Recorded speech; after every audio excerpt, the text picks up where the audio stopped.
पंतप्रधान नरेंद्र मोदी यांच्या काटकसरीच्या आवाहनावर राज ठाकरेंनी टीका केली आहे। मन की बात खूप झाली, आता अर्थतज्ञांचा ऐका असा सल्ला त्यांनी पंतप्रधान नरेंद्र मोदींना दिलाय। मोदींच्या परदेश दौऱ्यावर सुद्धा राज ठाकरे यांनी सडकून टीका केली आहे। चुका तुमच्या आणि भुर्दंड जनतेला का, असाही सवाल राज ठाकरेंनी विचारलाय। तसंच संसदेचं विशेष अधिवेशन बोलावण्याची मागणी सुद्धा त्यांनी केलेली आहे।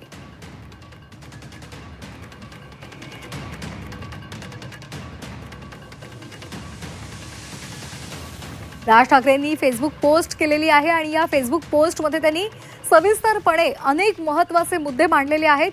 खुलं पत्रच हे पंतप्रधान नरेंद्र मोदी यांना म्हणता येईल आणि त्यांनी या माध्यमातून अनेक प्रश्न विचारलेले आहेत। त्यांनी काय म्हटलेलं आहे आपण पाहतोय। तुमचे सहकारी देशभर शेकडो गाड्यांचा ताफा घेऊन मिरवणुका काढतात, स्वतःवर फुलं उधळून घेतात, त्याचं काय करायचं? चूक झाली त्याबद्दल दिलगिरी व्यक्त करणार आहात का? चुका तुमच्या आणि त्याचा भुर्दंड जनतेला का, असा प्रश्न राज ठाकरेंनी विचारलाय। बिहार, पश्चिम बंगाल असो किंवा इतर कुठल्याही निवडणुका रेवड्या वाटून त्या तुम्ही जिंकल्या। प्रचारामध्ये कोट्यवधी लिटर पेट्रोल डिझेल वाया गेलं, तेव्हा का नाही सुचलं? आपण पंतप्रधान झाल्यापासून रुपयाचं अवमूल्यन मोठ्या प्रमाणात झालं, ते कशामुळे झालं ते सांगा। अर्थव्यवस्थेवरून सुदृढ आहे, आतून कमकुवत झालेली आहे, याचं नुसतं खापर इराण इस्रायलवर त्या युद्धावर टाकू नका, असंही राज ठाकरे म्हणाले। मोदी 15 मे पासून 5 देशांच्या परदेश दौऱ्यावर निघालेत, ते दौरे थांबवा। तुमची मन की बात खूप झाली, आता खऱ्या खुऱ्या अर्थतज्ञांची मन की बात पण ऐका, असंही राज ठाकरे म्हणाले।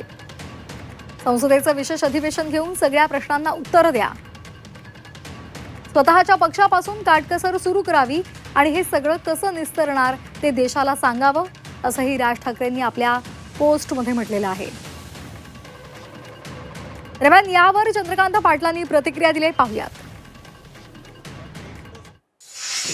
राजसाहेब हे इतकं मोठं व्यक्तिमत्व आहे की त्यांच्या एखाद्या म्हणण्यावर मी कॉमेंट करणं बरोबर नाही होणार। मी देशाचे पंतप्रधान माननीय मोदीजींनी आवाहन केलं त्याबद्दल मी असं म्हणेन की सर्वसामान्य माणूससुद्धा घराघरामध्ये म्हणतो आहे 3 महिन्याचं असेल तर 6 महिने पुरवू, असे काही व्यावहारिक सल्ले त्यांनी दिले आहेत जे देशातल्या जेन्युअन नागरिक जो आहे, जेन्युअन नागरिकचा अर्थ काय आहे की ज्याला राजकारण वगैरे काही नाही, तो हे बरोबर सांगितलं आहे ना, आपण उद्यापासून हे सगळं पाहायला सुरुवात करू।